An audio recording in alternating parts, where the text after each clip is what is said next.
Hello मेरे प्यारे बच्चों, आप लोगों का टेक्निकल क्लास में स्वागत है। हम लोग फिजिक्स 2 का कुछ जो हम लोगों को क्या क्या पढ़ना है, क्या क्या नहीं पढ़ना है, इसके बारे में हम लोग जानेंगे। और फिर उसके बाद जो है एक एक करके एक एक यूनिट का, है ना, एक एक करके एक एक यूनिट का हम लोग उसको पढ़ाते चल जाएंगे। ठीक है जी, चलिए।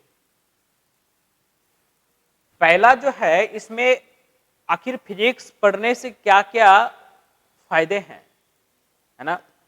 फिजिक्स पढ़ने के बहुत सारे फायदे हैं, जैसे कि हम लोगों को नेचर मतलब प्रकृति से, प्रकृति में होने वाली घटनाओं के बारे में और उससे जुड़ाव जो है हम लोगों को पता चलता है कि वो क्या हो रहा है, ये फिजिक्स ही बताता है। ठीक है जी, चलिएगा हम लोग स्टार्ट करते हैं यूनिट 1 से कि इसमें क्या क्या पढ़ना है और हम लोगों को लास्ट एंड तक जाते जाते क्या क्या सीखने को मिलता है। मेरे प्यारे बच्चों, जितना कि हम लोग इस यूनिट को या सिलेबस को खत्म करने के लिए सोचेंगे, उससे बेटर है कि आप लोग इसको खत्म करने के लिए सोचेंगे। ठीक है जी, चलिए हम लोग स्टार्ट करते हैं कि आखिर इसमें यूनिट 1 में, यूनिट 2 में क्या क्या पढ़ना है और किस पर जो है वो मैक्सिमम फोकस करनी है। देखो, हम यही बोलेंगे कि हर एक यूनिट से क्वेश्चन आएगा और हर एक यूनिट को पकड़ के रखना है और उसको लेकर के चलना है। क्यों ऐसा? इसीलिए क्योंकि हर एक यूनिट जो है आगे चल करके इसी का थोड़ा बहुत एप्लीकेशन आप लोगों को पढ़ने को मिल सकता है, ऐसा देखने को मिलेगा आगे सिलेबस जब थर्ड सेमेस्टर के पढ़ेंगे, फोर्थ सेमेस्टर पढ़ेंगे तो यूटीसी में। ठीक है ना जी, चलिए बिना लेट करते हुए हम लोग स्टार्ट करते हैं। मेरे प्यारे बच्चों, इसमें यूनिट 1 है। यूनिट 1 में हम लोगों को वेव मोशन पढ़ना है। काची पढ़ना है? Wave motion and its application, कि आखिर वेव मोशन क्या होता है, वेव क्या होता है, इसके बारे में पढ़ना है और साथ में उसका एप्लीकेशन पढ़ना है कि उस वेव का हम लोग कहां कहां इस्तेमाल कर सकते हैं। वेव क्या होता है? तो ऑब्वियस सी बात है कि आप लोग एक गाना सुने होंगे कि ठहरे हुए पानी में कंकड़, है ना, न मार बावरे, कुछ ऐसा करके कुछ गाना है। तो जब ठहरे हुए पानी में या तालाब के पानी में हम लोग कंकड़ डालते हैं, तो कंकड़ फेंकते हैं, तो फेंकने के बाद क्या होता है, वो कुछ इस प्रकार के up and down stream type का किनारे तक चला जाता है ना। वेव कुछ नहीं होता है, ये एक प्रकार का डिस्टरबेंस होता है जो कि internal part of the body में होता है। कोई भी जो internal part of the body होगा उसमें होगा, प्लस में एक्सटर्नल में भी वो ट्रांसफर कर सकता है। वेव मोशन भी एक प्रकार का एनर्जी को ही ट्रांसफर करने का एक प्रकार का जरिया है, लेकिन इसमें एक्चुअल मोशन जो है पार्टिकल का नहीं होता है। ठीक है जी बच्चा, आगे जो है इसी में हम लोग देखेंगे कि वेव मोशन क्या हुआ, पता चल गया थोड़ा बहुत। ट्रांसवर्स एंड लॉन्गिट्यूडनल वेव्स क्या होते हैं, है ना। ट्रांसवर्स वेव्स क्या होते हैं और लॉन्गिट्यूडनल क्या होता है। ट्रांसवर्स और लॉन्गी, लॉन्गी का मतलब होता है लेंथ के अलोंग में, मतलब ऐसा वेव का मोशन जिसका कि प्रोपगेशन ऑफ वेव्स जो है वो क्या कर रहा है, जिस डायरेक्शन में प्रोपगेशन ऑफ वेव है उसी डायरेक्शन में अगर यदि उसी के डायरेक्शन में अगर यदि वेव प्रोपगेट कर रहा है या वेव ट्रेवल कर रहा है तो उसको हम लोग लॉन्गिट्यूडनल बोलेंगे। और अगर यदि ट्रांसवर्स किसको बोलते हैं, जब जो मीन पोजीशन होता है ना वेव्स का, जब वेव्स बनेगा, मान लो कि वेव्स कुछ इस प्रकार का है ना, तो वेव्स का ये जो बीच वाला जो पार्ट है ना, उसको हम लोग मीन पोजीशन भी कहते हैं। वेव्स कि अगर दी वेव परपेंडिकुलर ऊपर की ओर अगर दी ऊपर नीचे कर रहा है तो इसको हम लोग बोलते हैं क्या, जो वाइब्रेशन ऑफ पार्टिकल्स है।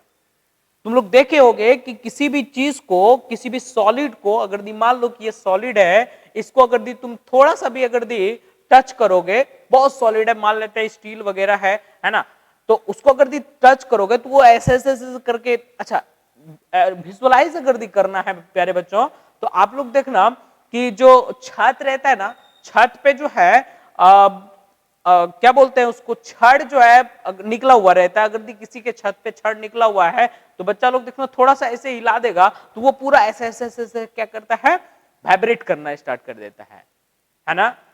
तो वही वाइब्रेशन ही एक प्रकार का वेव्स है। समझ में आ गई बात? चलिए, डिफिनेशन ऑफ वेव वेलोसिटी, आखिर वेव जो जा रहा होगा, वेव जो है ऑब्वियसली बात, वेव मोशन है तो मोशन जो कर रहा होगा तो उसका वेलोसिटी होगा, ऑब्वियस सी बात है नहीं। तो उसका हम लोग देखेंगे कि वेलोसिटी किसको कहते हैं, कैसे, ऐसा तो जानते तो सब हो वेलोसिटी कहते किसको है, लेकिन कि हम लोग वेव के अंदर जानेंगे, इसका इक्वेशन निकालेंगे, इसका फिर उसके बाद जो है इसका एक्सप्रेशन भी देखेंगे। ठीक है, आगे है फ्रीक्वेंसी क्या होगा वेव का। ऑब्वियस सी बात है कि ये जब मोशन करेगा अप एंड डाउन में तो उसमें सम फ्रीक्वेंसी होगा, है ना। वेव इक्वेशंस है ना, y बराबर r sin ओमेगा टी, इसको हम लोग देखना है। एम्पलीट्यूड क्या होता है, फेज क्या होता है और फेज डिफरेंस क्या होता है, ये सब के बारे में हम लोगों को जानना है। फेज क्या होता है, तो कुछ नहीं है ना, कि अगर यदि दो या दो से अधिक वेव जो है ना, दो या दो से अधिक वेव एक ही साथ में ट्रेवल कर रहा है तो उसको बोलेंगे कि उसमें कोई फेज डिफरेंस नहीं है। ठीक है ना, फेज का मतलब होता है कि वो किस किस पाथ में जाकर के ट्रेवल कर रहा है।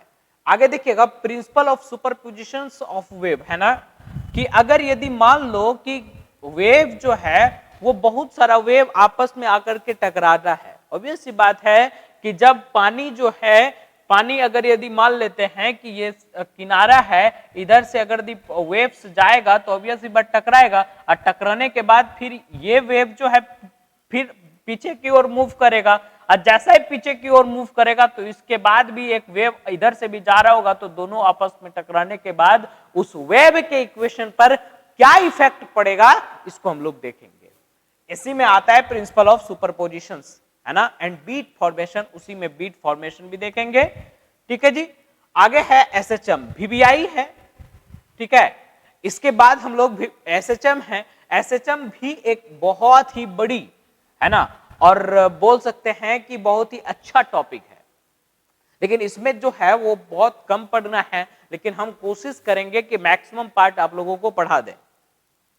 डिफिनेशंस एसएचएम का क्या होगा, इसका एक्सप्रेशन देखेंगे, डिस्प्लेसमेंट है ना, एक्सप्रेशन फॉर डिस्प्लेसमेंट।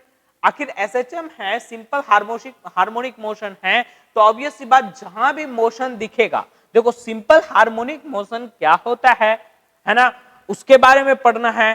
क्योंकि मोशन है तो मोशन में डिस्प्लेसमेंट जरूरी है, और जब डिस्प्लेसमेंट जरूरी है तो वेलोसिटी भी होना है ना। अब वेलोसिटी है, एक्सेलरेशन होगा, ऑब्वियसली बात वेलोसिटी है तो एक्सेलरेशन होना है।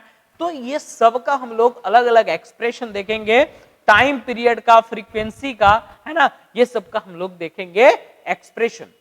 सिंपल हार्मोनिक प्रोग्रेसिव वेव, है ना, इसके बाद हम लोग देखेंगे कि सिंपल हार्मोनिक प्रोग्रेसिव वेव क्या होता है, कैसे कैसे हार्मोनिक मोशन प्रोग्रेसिव करता है, मतलब धीरे धीरे वो आगे की ओर बढ़ते चला जाता है, उसके बारे में भी हम लोग देखेंगे। एनर्जी ट्रांसफर, है ना, और ऑब्वियस सी बात है वो वेव है मेरे प्यारे बच्चों, तो ऑब्वियस सी बात है कि उसमें एनर्जी का ट्रांसफॉर्मेशन होता होगा। आई बात समझ में? स्टडी ऑफ वाइब्रेशन, कैंटिलीवर, है ना, ये बीम है। आप लोग अगर यदि देखे होंगे तो आप मैकेनिक्स में पढ़ेंगे कैंटिलीवर बीम के बारे में, है ना। Determination of its time period, cantilever जो बीम होता है, सुनना मेरी बात, कैंटिलीवर बीम क्या होता है, जैसे क्या कि कोई अगर आप लोग स्विमिंग पूल या फिर स्विमिंग पूल में देखते होंगे कि कुछ ऐसे तख्ता टाइप का, है ना, आगे में लगल रहता है, नहीं, उस पे जो है आदमी चढ़ करके फिर उसके बाद जो है वो गोता लगाता है कि नहीं लगाता है, तो उसको हम लोग बोलते हैं कैंटिलीवर। जैसे क्या कि छत से बाहर की ओर जब बालकनी बनाते हैं तो वो भी एक प्रकार का कैंटिलीवर बीम की तरह ही वर्क करता है। उसका हम लोग टाइम पीरियड देखेंगे, ठीक है। डिटरमिनर्स टाइम पीरियड, फ्री, है ना, और फिर उसके बाद force and resonant vibrations with example के साथ ये सब हम लोग चेक करने वाले हैं। एकॉस्टिक्स ऑफ बिल्डिंग, बीबीआई है कि अगर यदि मान लो कि वेव जो है ना, वेव एक्चुअली जो है हम लोग ऐसे भी पढ़ सकते हैं जो कि वाइब्रेशंस ऑफ या कोई भी मटेरियल में वेव हो वो अलग चीज है, ठीक है। लेकिन कुछ वेव्स होते हैं जैसे कि साउंड वेव्स है।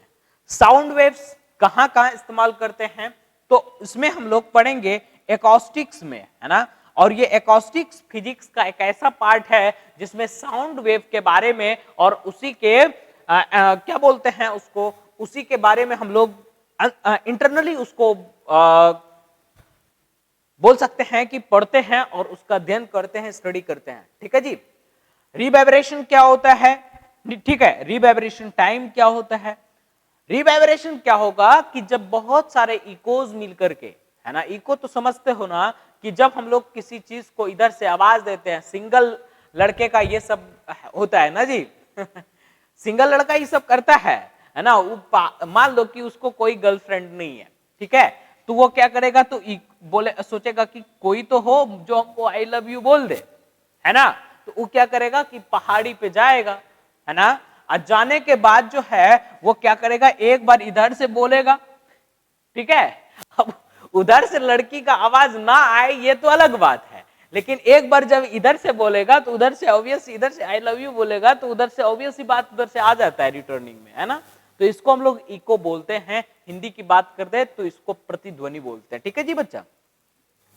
जब बहुत सारा इको जब मिल जाता है, ठीक है, तो हम उसको हम लोग क्या बोलते हैं, रिवाइब्रेशन बोलते हैं। और वो उस रिवाइब्रेशन को कम करने या वो रिवाइब्रेशन कितना टाइम तक हुआ, ये रिवाइब्रेशन टाइम है। फिर उसके बाद इको है, अभी तो बताएं इको। फिर उसके बाद हो सकता है कि इको साउंड है तो ऑब्वियस सी बात है कि इसमें नॉइज होगा, ठीक है। कब इसको नॉइज बोलेंगे, कब इको बोलेंगे, कब रिवाइब्रेशन टाइम बोलेंगे, कब रिवाइब्रेशन टाइम तो हो गया ना, तो उसी में इंक्लूड मेरा रिवाइब्रेशन भी आ जाएगा।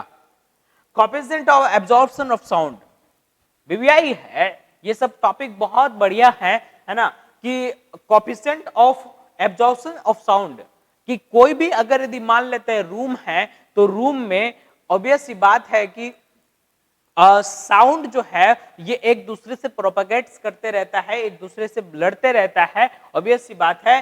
तो उसको एब्जॉर्प्शन करने के लिए क्या क्या जरूरतें हैं ये भी हम लोग देखेंगे। Methods of control of reverberation time, reverberation time को हम लोग कैसे कंट्रोल कर सकते हैं एंड देयर एप्लीकेशन। और फिर उसके बाद है अल्ट्रासोनिक वेव्स, बीबीआई है ये भी, ठीक है, इसको भी पढ़ना बहुत जरूरी है, ठीक है।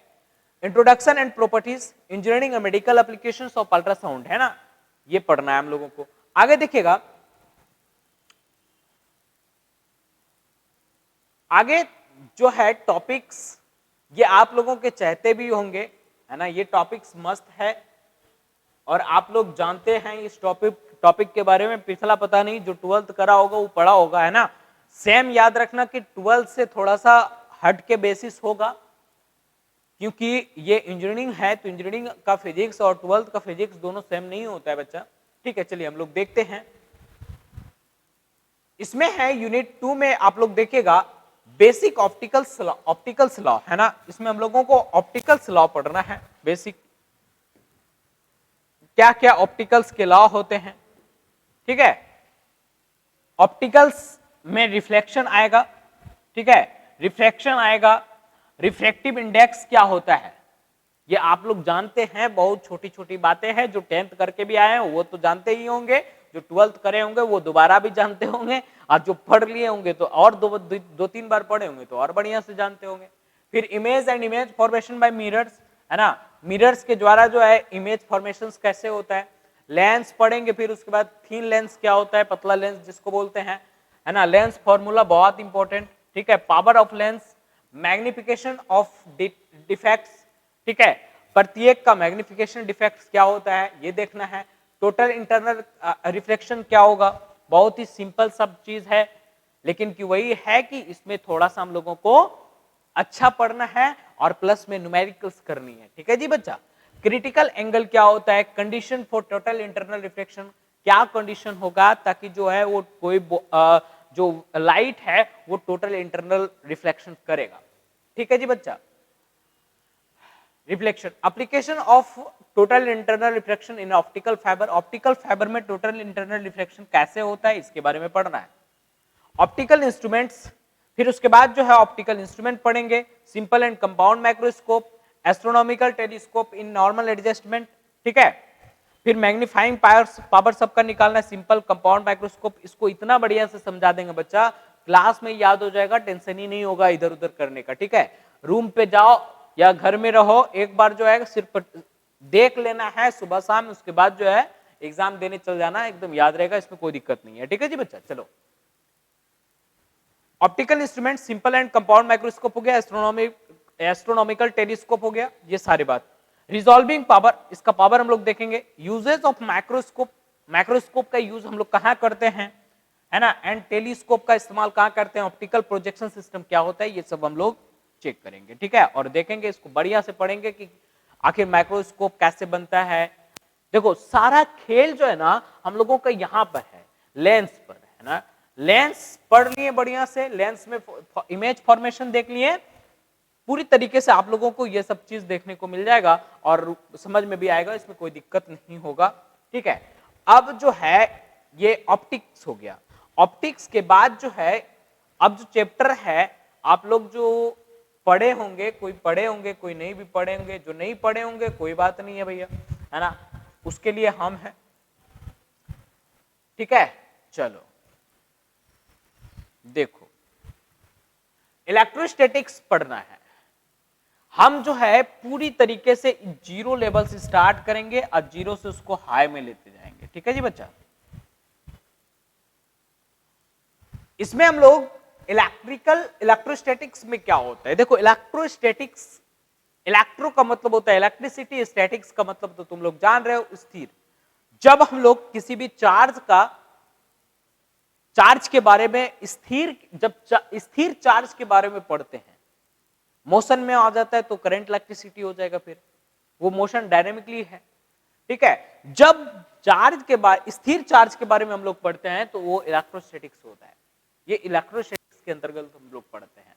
फिर उसके बाद कूलम्ब्स लॉ क्या होता है, यूनिट्स ऑफ चार्ज, उस चार्ज का यूनिट क्या होगा, ऑब्वियस सी बात है कि इसमें इलेक्ट्रोस्टैटिक्स है तो इलेक्ट्रो का मतलब होता है इलेक्ट्रिसिटी, इलेक्ट्रिसिटी किससे बनता है भैया, चार्ज से बनता है। चार्ज को जब हम लोग स्टैटिक्स में पढ़ते हैं, मतलब स्थिर अवस्था में पढ़ते हैं, तो उसको हम लोग इलेक्ट्रोस्टैटिक्स के अंतर्गत पढ़ते हैं। फिर उसके बाद ऑब्वियस सी बात है, चार्ज आएगा तो उसका यूनिट जानना पड़ेगा, कूलम्ब्स लॉ क्या होता है। ठीक है, कूलम्ब्स लॉ तो सभी जानते हैं। ठीक है, दो आवेश के बीच में जो फोर्स लगता है वो डायरेक्टली उसके मैग्नीट्यूड के डायरेक्टली प्रोपोर्शनल होता है, और उसके बीच की दूरी के वर्ग के मतलब स्क्वायर के इनवर्सली प्रोपोर्शनल होता है, यही होता है, इसमें कुछ है ही नहीं। इसको देखो करना मस्त है, इसमें फिर न्यूमेरिकल्स चलेंगे बढ़िया बढ़िया।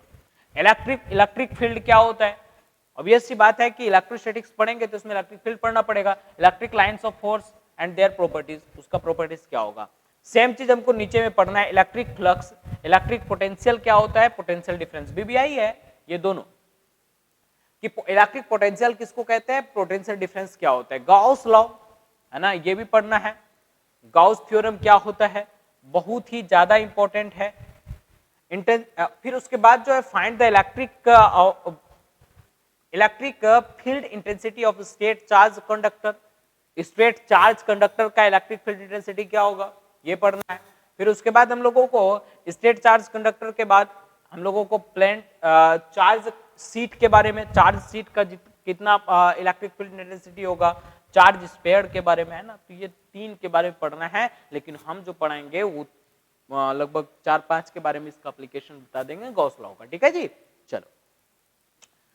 फिर उसके बाद इसमें बहुत ही इजी टॉपिक्स आ जाता है, कैपेसिटर एंड इट्स वर्किंग, है ना। कैपेसिटर क्या होता है, तो बोलता है दो प्लेट को जब एक मीडियम में रखा जाए, है ना, दो प्लेट के बीच में कोई मीडियम रखा जाए और उसमें इलेक्ट्रिक फील्ड है ना के रूप में एनर्जी को स्टोर करने की क्षमता हो तो हम लोग क्या कहते हैं, कैपेसिटर कहते हैं।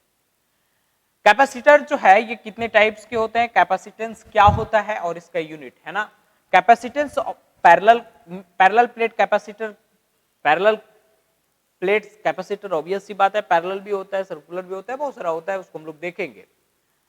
सीरीज एंड पैरेलल कॉम्बिनेशन देखेंगे, ठीक है जी। फिर उसके बाद कैपेसिटर का रिलेटेड न्यूमेरिकल्स, इसमें न्यूमेरिकल्स बहुत ज्यादा बनाने वाले हैं, ठीक है, क्योंकि पहले जो पढ़ाए हैं उसका जितना भी न्यूमेरिकल्स थे, ठीक है, आप लोगों को पूरी तरीके से प्रोवाइड मैक्सिमम करने की कोशिश करेंगे। Dielectric and effects of capacitance, dielectric breakdown, ये सब के बारे में हम लोग देखेंगे। फिर उस डायलेक्ट्रिक क्या होता है, क्या इंपॉर्टेंस है कैपेसिटेंस में उस डायलेक्ट्रिक का, ठीक है।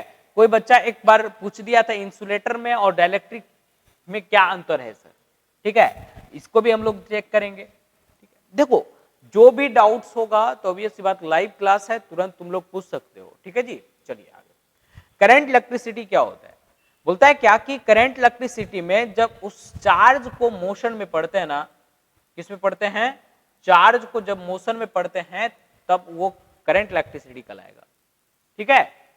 जब स्थिर में पढ़ते हैं, स्टैटिक्स में पढ़ते हैं, तब उसको हम लोग इलेक्ट्रोस्टैटिक्स बोलेंगे। इलेक्ट्रिक करंट एट यूनिट्स, इसका यूनिट्स क्या होता है, इलेक्ट्रिक करंट किसको कहते हैं। इलेक्ट्रिक करंट दो तरह का होता है, डीसी एंड एसी, इसके बारे में पढ़ना है।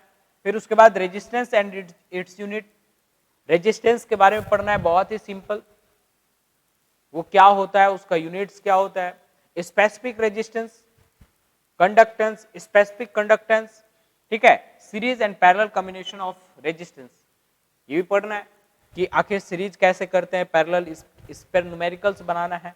Factors affecting resistance of wire, अगर क्या क्या फैक्टर्स है जिसके रेजिस्टेंस, किसी भी वायर के रेजिस्टेंस का क्या क्या इफेक्ट है किसी भी चीज पर, उसको हम लोग देखना है।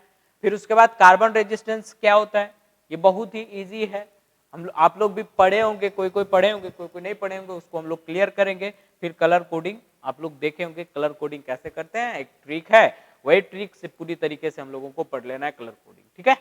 आगे देखो, ओम्स लॉ क्या होता है, सिंपल है, वेरिफिकेशन इसका करना है। देखो ओम्स लॉ का वेरिफिकेशन हम इंजीनियरिंग मोड में करेंगे, ठीक है। आप लोग सिंपल पढ़े होंगे, B is directly proportional to I, है ना, और ग्राफ से हम लोग प्रूफ कर दिए थे, ग्राफ निकाल करके, है ना, पूरी तरीके से बता दिए थे कि हाँ भाई B is directly proportional to I, B graph बढ़ेगा तो आई भी बढ़ेगा, लेकिन हम लोग इंजीनियरिंग अप्रोच लेंगे यहाँ पर।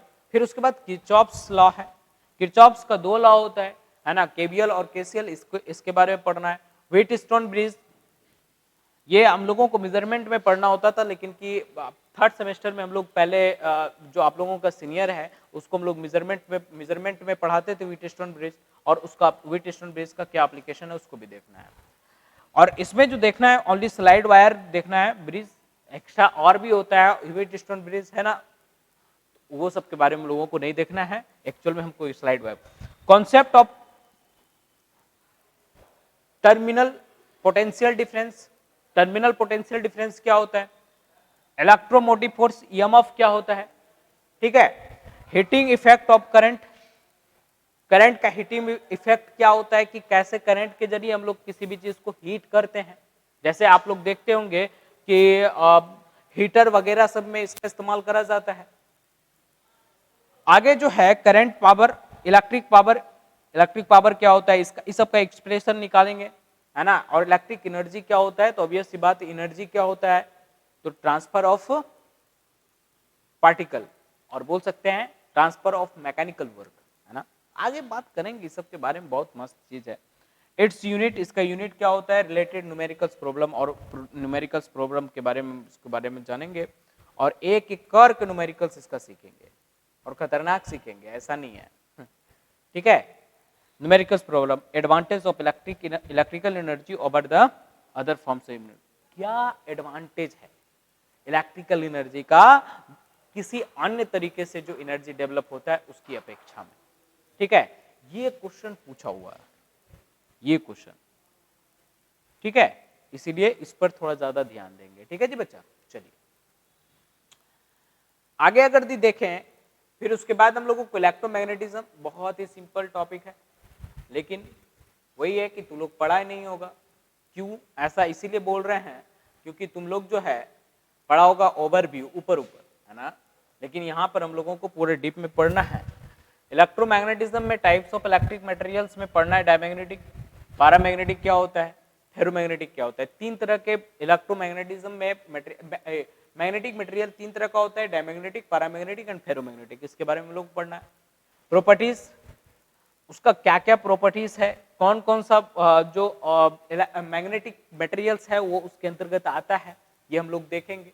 मैग्नेट क्या होता है ये हम लोग चेक करेंगे पहले, तब उसके बाद हम लोग चेक करेंगे कि आखिर इलेक्ट्रोमैग्नेटिज्म किसको बोलेंगे। तो इलेक्ट्रो का मतलब होता है इलेक्ट्रिसिटी, है ना, आप प्लस में मैग्नेटिज्म, इसके साथ मैग्नेटिज्म, मैग्नेट अगर दी आ जाए तो इसको हम लोग बोल देंगे इलेक्ट्रोमैग्नेटिज्म। ठीक है,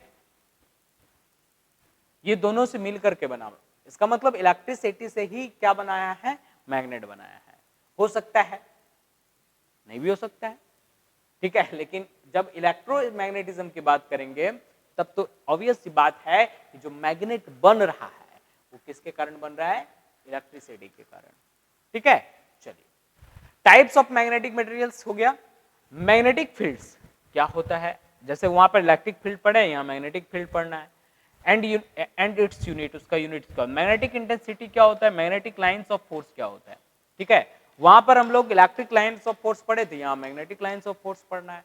ठीक है, मैग्नेटिक फ्लक्स क्या होता है, इसमें हम लोग, उसमें करंट होता है, जो काम करंट का होता है ना वही काम किसका होता है, इसमें फ्लक्स का। एंड यूनिट्स, मैग्नेटाइजेशन, ये क्या होता है, कैसे मैग्नेटाइजेशन होता है, कैसे डीमैग्नेटाइजेशन होता है, इसमें तो सिर्फ मैग्नेटाइजेशन पढ़ना है, हम लोग डीमैग्नेटाइजेशन कैसा होता है इसको भी देखेंगे। Concept of electromagnetic induction, VVI है, बहुत ज्यादा इंपॉर्टेंट आप लोगों के सेमेस्टर में। ठीक है, फ्राइडेज लॉ, इसी के बेस पर फ्राइडेज लॉ है। फिर उसके बाद लॉरेंज फोर्स है, जो कि सिंपल है, मूविंग चार्ज में कैसे मैग्नेटिक फील्ड बनता है लॉरेंज फोर्स के जरिए, वो हम लोगों को देखना है। या force on moving charge in magnetic field, कितना फोर्स लगता है जब कोई भी मूविंग चार्ज जो है मैग्नेटिक फील्ड में मूव करता है, देखेंगे उसको। Force on current carrying conductor, current carrying conductor में कितना फोर्स होगा।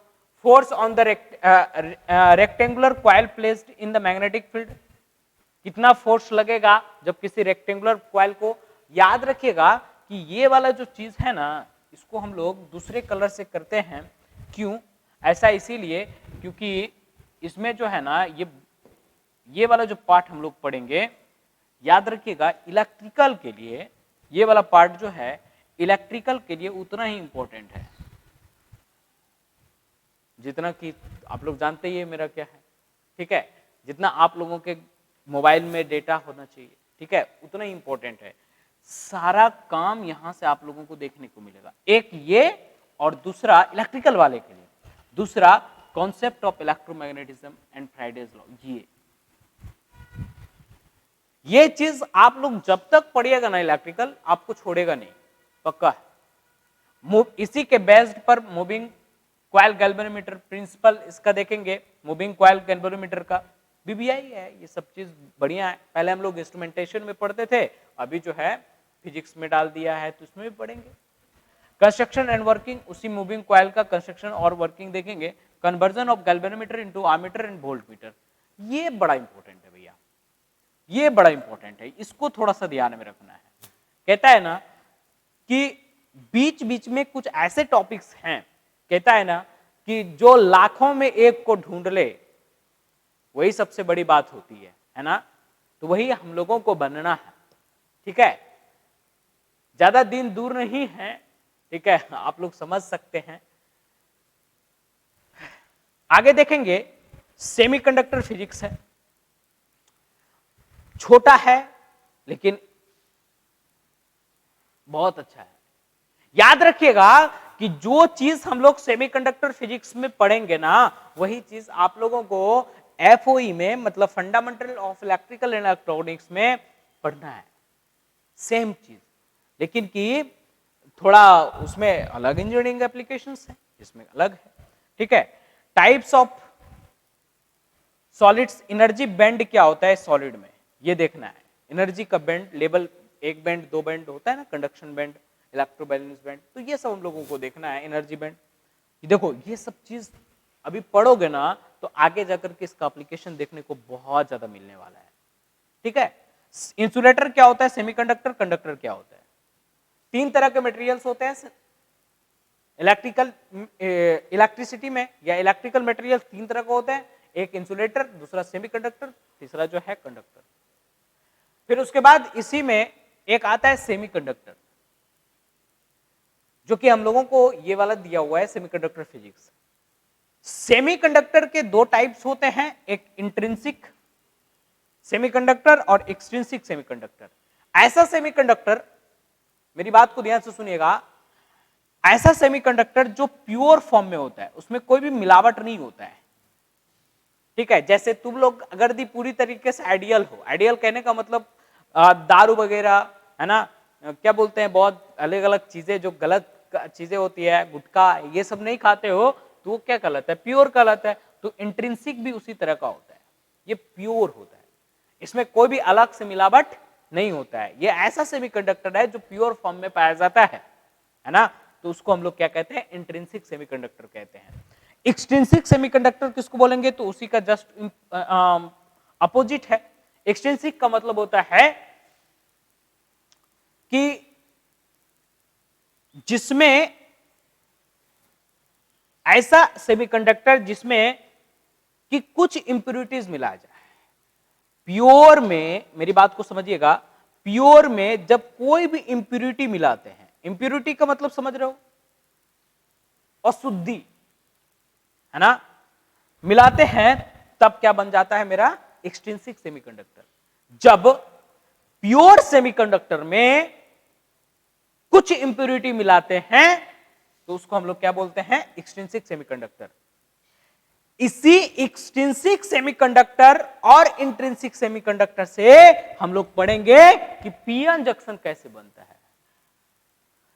इसी में हम लोग पढ़ने वाले हैं एक्सट्रिंसिक सेमीकंडक्टर में कि दो तरह का इसका भी टाइप्स होता है एक्सट्रिंसिक का, एक बोलते हैं पी टाइप और एक बोलता है एन टाइप। याद रखिएगा, इंप्योरिटी दो तरह का होता है मेरे प्यारे बच्चों, एक होता है पेंटावैलेंट, एक होता है ट्राइवैलेंट इंप्योरिटी। ट्राइवैलेंट इंप्योरिटी मिलाएंगे अगर दी प्योर में तो कैसा एक्सट्रिंसिक सेमीकंडक्टर बनेगा, अगर यदि पेंटावैलेंट मिलाएंगे तो कैसा एक्सट्रिंसिक सेमीकंडक्टर बनेगा, ये देखना है हम लोगों को। ठीक है, आगे देखिएगा। अब इसी पी टाइप और एन टाइप सेमीकंडक्टर से हम लोगों को पी एन जंक्शन पढ़ना है। ठीक है, पी एन जंक्शन डायोड का वीआई कैरेक्टरिस्टिक्स है ना, वोल्टेज और करंट के बीच में जब वोल्टेज और करंट हम लोग लगाते हैं, वोल्टेज लगाते हैं जंक्शन डायोड में या पीएन जंक्शन में, तो क्या इफेक्ट पड़ता है उसके कैरेक्टरिस्टिक्स पर, वोल्टेज और करंट का ग्राफ कैसे बनेगा, ये देखना है हम लोगों को, कितना दूर तक ये कैपेबल है। ठीक है, types of junction diodes, junction diodes के कितने टाइप्स है उसको भी देखना है। डायोड्स का काम ही, जब हम लोग पीएन जंक्शन डायोड पढ़ लेंगे ना तो उसके बाद इसी का एप्लीकेशन है किसके रूप में, रेक्टिफायर के रूप में। मेरे प्यारे बच्चों, रेक्टिफायर किसको बोलते हैं, तो बोलता है क्या कि जो रेक्टिफायर, नाम सुनकर के पता चल रहा होगा, रेक्टिफायर, रेक्टिफायर रेक्टिफाई करने का, पावर को रेक्टिफाई करने का काम करता है। ठीक है, मतलब इसको जब हम लोग इसमें एसी डालेंगे तो उधर से काची मिलेगा, डीसी मिलेगा। ठीक है, तो इसको ये कैसे करेगा, उसमें भी हम लोग देखेंगे कि हाफ वेव रेक्टिफायर क्या होता है और फुल वेव रेक्टिफायर क्या होता है। मेरे प्यारे बच्चों, रेक्टिफायर में एक्चुअल में इधर से एसी डालने के बाद उधर से डीसी नहीं निकलता है, पल्सेटिंग डीसी निकलता है। जैसे बोला था ना कि राहुल गांधी ऐसा बोला था कि इधर एक ऐसा मशीन बनाऊंगा, लेकिन वो नहीं बोला था, वो दूसरे के बाद वाला पे टिप्पणी करा था। कि ऐसा एक मशीन बनाऊंगा, इधर से आलू डालेंगे और उधर से सोना निकलेगा। उसी तरह का यहां भी है कि ऐसा डिवाइस है ये, इधर से एसी डालो, उधर से डीसी निकाल लो। आई बात समझ में? किसी को दिक्कत नहीं होना चाहिए, ठीक है। इसमें भी दो तरीके से डीसी बना सकते हैं, एक हाफ वेव में और एक फुल वेव में। और फुल वेव जो पढ़ना है उसको सेंटर टैप्ड वाला पढ़ना है, ठीक है। आगे देखिएगा ट्रांजिस्टर क्या होता है। जब हम लोग पीएन जंक्शन एक दूसरे से सारे रिलेटेड है सेमीकंडक्टर में। ट्रांजिस्टर क्या होता है, जब इसी पीएन जंक्शन को पढ़ लेंगे ना, डायोड फिर पढ़ेंगे, ऑब्वियस पीएन जंक्शन डायोड पढ़ेंगे, इसी का फॉर्मेशन मेरा एप्लीकेशन ट्रांजिस्टर में मिल जाता है। ट्रांजिस्टर क्या होगा, डिस्क्रिप्शन एंड 3 टर्मिनल्स, इसके 3 टर्मिनल्स होते हैं ट्रांजिस्टर के, ठीक है। उसको हम लोग पढ़ेंगे, ठीक है। कलेक्टर, बेस और इमीटर, इसके बारे में हम लोगों को देखना है। फिर टाइप्स ऑफ एनपीएन, देखो इसमें भी ट्रांजिस्टर भी 2 तरह का होता है, एक एनपीएन ट्रांजिस्टर होता है, एक पीएनपी होता है, ठीक है। एनपीएन और पीएनपी, ये कैसे बनता है, कब बोलेंगे एनपीएन, कब बोलेंगे पीएनपी, ठीक है।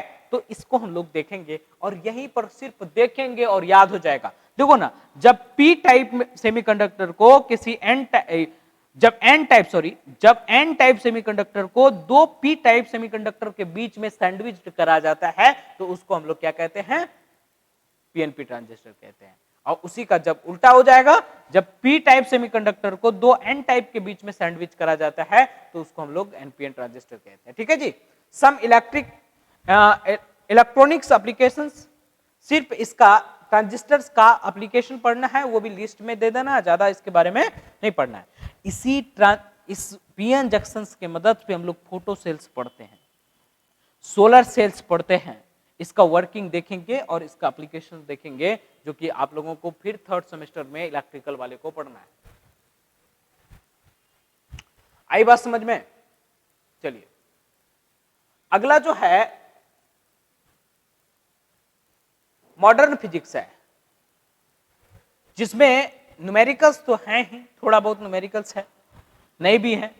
इसमें हम लोग लेजर के बारे में पढ़ेंगे, लेजर क्या होता है, लेजर में energy levels, ionisations and excitations, potential, spontaneous कब बोलेंगे। लेजर का मतलब होता है लाइट एम्प्लीफिकेशन स्टिमुलेटेड, ठीक है। ये ई स्टिमुलेटेड इमिशन एंड रेडिएशंस, ठीक है, तो इसको हम लोग बोलते हैं लेजर, ठीक है। आगे देखेंगे excitation, potential, spontaneous and stimulated emissions देखेंगे। इसमें पॉपुलेशन इन्वर्जन कैसे होता है, मतलब एनर्जी बैंड में पॉपुलेशन इन्वर्जन होता है, मतलब किस किस टाइप्स का हम लोग पॉपुलेशन इन्वर्जन कर सकते हैं, मतलब एक एनर्जी बैंड से इलेक्ट्रॉन्स को कैसे दूसरे एनर्जी बैंड में, कैसे तीसरे एनर्जी बैंड में पहुंचाएंगे, उसको हम लोग पॉपुलेशन इन्वर्जन कहते हैं। पंपिंग मेथड, किस किस टाइप से हम लोग इसको पॉपुलेशन इन्वर्जन करेंगे, मतलब एक लेवल से दूसरे लेवल में इलेक्ट्रॉन्स को ट्रांसफर करेंगे, उसमें कौन कौन सा मेथड है, तो उसमें एक पंपिंग मेथड है, optical feedback. Types of laser, laser में एक 2 टाइप्स होता है, एक रूबी, एक हीलियम नियॉन लेजर, जो कि वीवीआई है, हीलियम नियॉन लेजर, ये पूछा जाता है बार बार। सेमीकंडक्टर्स, लेजर कैरेक्टरिस्टिक्स, उसका क्या क्या कैरेक्टरिस्टिक्स होते हैं, लेजर के क्या क्या अपना गुण होता है ना, जैसे तुम लोग के पास सबके तुम अगर 5 भाई है तो 5 भाई को अलग अलग गुण होता है, उसी प्रकार लेजर का क्या गुण है। And medical applications of laser, medical application कहाँ कहाँ इस्तेमाल करते हैं मेडिकल में लेजर का, ये भी हम लोगों को चेक करना है। फाइबर ऑप्टिक्स, देखो ऑप्टिक्स का ही एक थोड़ा छोटा सा एप्लीकेशन के रूप में हम लोग यहाँ पर पढ़ेंगे, फाइबर ऑप्टिक्स, है ना। आप लोग देखे होंगे कि वहां पर फाइबर ऑप्टिक्स के बारे में पढ़ा, कुछ बातें होंगी, ऑप्टिक्स में हम दिखाए थे ना एप्लीकेशन में, ठीक है। तो यहां पर पूरी डिटेल्स में पढ़ना है। इंट्रोडक्शन ऑफ ऑप्टिकल फाइबर क्या होता है, light propagation, acceptance angle and the numerical apertures, ठीक है। एक्सेप्टेंस एंगल क्या होता है, न्यूमेरिकल एपरेचर्स क्या होता है, फाइबर्स का टाइप्स क्या है, कितने टाइप्स के फाइबर होते हैं। एप्लीकेशन इन टेलीकम्युनिकेशन, इसका एप्लीकेशन कहां पर फाइबर ऑप्टिक्स का करते हैं, मेडिकल्स में, सेंसर में। फिर उसके बाद एक छोटा सा टॉपिक है nano science and nano technology, ठीक है। इसमें एक जो छोटा छोटा पार्टिकल्स होते हैं ना, छोटा टॉपिक भी है प्लस में छोटा पार्टिकल के बारे में, नैनो के बारे में, नैनो पार्टिकल्स के बारे में पढ़ते हैं, बहुत छोटे छोटे पार्टिकल, वो किस प्रकार का, वो नैनो मटेरियल्स क्या होते हैं, कितने टाइप्स के होते हैं, ये भी देखेंगे, प्रॉपर्टीज ऑफ नैनो स्केल। फिर नैनो टेक्नोलॉजी, नैनो टेक्नोलॉजी के बेस पर डिवाइस कौन कौन सा है और उसका एप्लीकेशंस क्या है। ठीक है, ये मेरा फुल सिलेबस है, पूरी तरीके से एनालिसिस हो गया सिलेबस में क्या क्या पढ़ना है क्या नहीं पढ़ना है। ठीक है, अब जो है हम लोग एक एक करके, ये पूरा एक एक करके सिलेबस को यूनिट 1 से स्टार्ट करेंगे और उसके बाद यूनिट 6 में चला जाएंगे। ठीक है, यूनिट 6 में है ये 7 है, 7 यूनिट तक इसको क्लियर कर देना है। ठीक है, और इसका ऑब्जेक्टिव आप लोगों को साथ में मिलते रहे। ठीक है, चलो, और रही बात, आप लोग क्लास ज्वाइन कीजिए, क्योंकि क्लास शुरू से कीजिएगा तो फायदा है। ये तो अभी मान लीजिए रिकॉर्डेड वीडियो, ऑब्वियस सी बात है कि जाएगा चला जाएगा, फिर उसके बाद कौन देखेगा, है ना, लेकिन जो लाइव क्लास होगा ना उसको जरूर अटेंड कीजिएगा आप लोग। ठीक है, तो 28 तारीख से आप लोगों का लाइव क्लास स्टार्ट हो जाएगा, ऑफलाइन भी, है ना, और ऑनलाइन भी। ठीक है, तो लाइव क्लास स्टार्ट हो जाएगा, इसीलिए जो है इसको जरूर से जरूर ज्वाइन कीजिए। चलिए, थैंक यू। नेक्स्ट जो है हम लोग इस यूनिट 1 यूनिट 2 इस तरह जो है करके हम लोग पढ़ेंगे। चलिए आगे बढ़ते हैं और अपने मंजिल को पाते हैं, क्योंकि सेमेस्टर जैसा ही खत्म होगा ना, मान लो पूरा सेमेस्टर 6 सेमेस्टर खत्म होगा ना, तुमसे यही पूछेगा गार्जियन, जॉब कब लेगा।